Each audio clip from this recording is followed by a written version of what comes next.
गुणनिधि को कुबेर पद की प्राप्ति। नारद जी ने प्रश्न किया, हे ब्रह्मा जी, अब आप मुझे यह बताइए कि गुणनिधि जैसे महापापी मनुष्य को भगवान शिव द्वारा कुबेर पद क्यों और कैसे प्रदान किया गया। हे प्रभु, कृपा कर इस कथा को भी बताइए।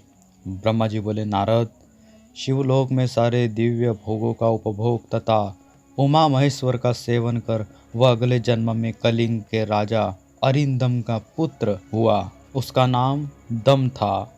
बालक दम की भगवान शंकर में असीम भक्ति थी। वह सदैव शिव जी की सेवा में लगा रहता था। वह अन्य बालकों के साथ मिलकर शिव भजन करता। युवा होने पर उसके पिता अरिंदम की मृत्यु के पश्चात दम को राज सिंहासन पर बैठाया गया। राजा दम सब और शिव धर्म का प्रचार और प्रसार करने लगे। वे सभी शिवालयों में दीप दान करते थे। उनकी शिवजी में अनन्य भक्ति थी। उन्होंने अपने राज्य में रहने वाले सभी ग्रामाध्यक्षों को यह आज्ञा दी थी कि शिव मंदिर में दीप दान करना सबके लिए अनिवार्य है। अपने गांव के आसपास जितने भी शिवालय हैं, वह सब दीप जलाना चाहिए। राजा दम ने आजीवन शिव धर्म का पालन किया। इस तरह वे बड़े धर्मात्मा कहलाए। उन्होंने शिवालयों में बहुत से दीप जलवाए। इसके फलस्वरूप वे दीपों की प्रभा के आश्रय हो मृत्यु उपरांत अलकापुरी के स्वामी बने। ब्रह्मा जी बोले, हे नारद, भगवान शिव का पूजन व उपासना महान फल देने वाली है। दीक्षित के पुत्र गुणनिधि ने, जो पूर्ण अधर्मी था, भगवान शिव की कृपा पाकर दिक्पाल का पद पा लिया था। अब मैं तुम्हें उसकी भगवान शिव के साथ मित्रता के विषय में बताता हूँ। नारद, बहुत पहले की बात है। मेरे मानस पुत्र पुलस्त से विश्रवा का जन्म हुआ और विश्रवा के पुत्र कुबेर हुए। उन्होंने पूर्व काल में बहुत कठोर तप किया। उन्होंने विश्वकर्मा द्वारा रचित अलकापुरी का उपभोग किया। मेघवाहन कल्प के आरंभ होने पर वे कुबेर के रूप में घोर तप करने लगे। वे भगवान शिव द्वारा प्रकाशित काशीपुरी में गए और अपने मन को रत्नमय दीपों से 11 रुद्रों को उद्बोधित कर वे तन्मयता से शिव जी के ध्यान में मग्न होकर निश्चल भाव से उनकी उपासना करने लगे। वहाँ उन्होंने शिवलिंग की प्रतिष्ठा की। उत्तम पुष्पों द्वारा शिवलिंग का पूजन किया। कुबेर पूरे मन से तप करने लगे। उनके पूरे शरीर में केवल हड्डियों का ढांचा और चमड़ी ही बची थी। इस प्रकार उन्होंने 10,000 वर्षों तक तपस्या की। तत्पश्चात भगवान शिव अपनी दिव्य शक्ति उमा के भव्य रूप में साथ कुबेर के पास आए। अलकापति कुबेर मन को एकाग्र कर शिवलिंग के सामने तपस्या में लीन थे। भगवान शिव ने कहा, अलकापते, मैं तुम्हारी भक्ति और तपस्या से प्रसन्न हूँ। तुम मुझसे अपनी इच्छा अनुसार वर मांग सकते हो। यह सुनकर जैसे ही कुबेर ने आंखें खोली तो उन्हें अपने सामने भगवान नीलकंठ खड़े दिखाई दिए। उनका तेज सूर्य के समान था।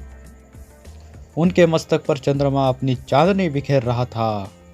उनके तेज से कुबेर की आंखें चौंधिया गई। तत्काल उन्होंने अपनी आंखें बंद कर ली। वे भगवान शिव से बोले, भगवान, मेरे नेत्रों को वह शक्ति दीजिए जिससे मैं आपके चरणार बिंदों का दर्शन कर सकूं। कुबेर की बात सुनकर भगवान शिव ने अपने हथेली से कुबेर को स्पर्श कर देखने की शक्ति प्रदान की। दिव्य दृष्टि प्राप्त होने पर वे आंखें फाड़ फाड़ कर देवी उमा की ओर देखने लगे। वे सोचने लगे कि भगवान शिव के साथ ये सर्वांग सुंदरी कौन है।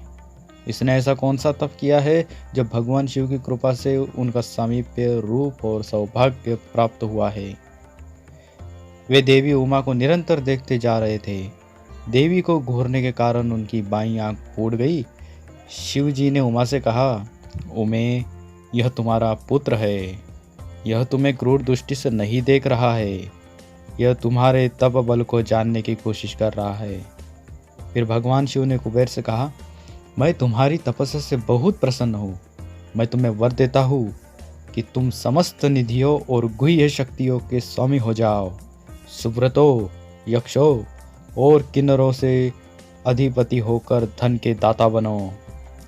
मेरी तुमसे सदा मित्रता रहेगी और मैं तुम्हारे पास सदा निवास करूँगा। अर्थात तुम्हारे स्थान अलकापुरी के पास ही मैं निवास करूँगा। कुबेर, अब तुम अपनी माता उमा के चरणों में प्रणाम करो, यही तुम्हारी माता है। ब्रह्मा जी कहते हैं, नारद, इस प्रकार भगवान शिव ने देवी से कहा, हे देवी, यह आपके पुत्र के समान है, इस पर अपनी कृपा करो। यह सुनकर उमा देवी बोली, वत्स, तुम्हारी भगवान शिव में निर्मल भक्ति बनी रहे। बाईं आंख फूट जाने पर तुम एक ही पिंगल नेत्र से युक्त रहो।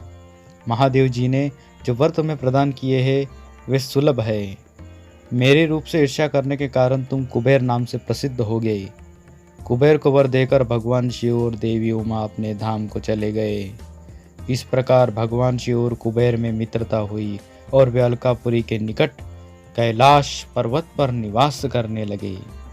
नारद जी ने कहा, ब्रह्मा जी, आप धन्य हैं, आपने मुझ पर कृपा कर मुझे इस अमृत कथा के बारे में बताया है। निश्चय ही शिव भक्ति दुखों को दूर कर समस्त सुख प्रदान करने वाली है।